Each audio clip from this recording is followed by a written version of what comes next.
Il y a différentes dates, en fonction que ce soit avec la Chine, que ce soit avec la Russie. Le monde devient dangereux militairement. Donc, on a, en gros, 5 ans, et c'est ce qui correspond à peu près tout ce qui est exprimé comme objectif, pour être capable de dissuader toute agression militaire. Car aujourd'hui, nous sommes bien partis pour un monde complètement différent.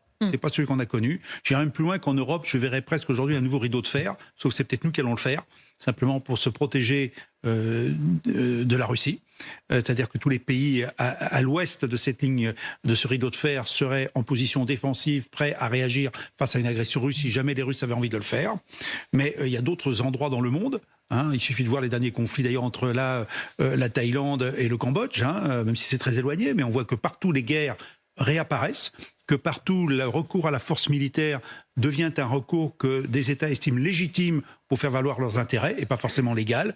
Alors on pourra vous dire toute la journée, le droit international l'interdit, le résultat est que ça ne sert pas à grand-chose, donc on ne peut pas avoir la force pour faire appliquer ce droit. Or aujourd'hui, la force devient le recours à la résolution de ces problèmes politiques extérieurs en particulier et parfois intérieurs. Et donc effectivement, les années 2030, donc de 2027-2028 avec ce que disent les Chinois jusqu'en 2030-2032, on est dans une phase très difficile où effectivement l'Europe et les États-Unis d'autre part, mais au moins l'Europe, doit être en mesure de se défendre seule. Ça veut dire réindustrialiser, se réarmer, mais aussi, pas uniquement se réarmer avec des armes, se réarmer moralement. C'est-à-dire accepter qu'il y a un risque et qu'il faudra que toutes les nations se sentent concernées.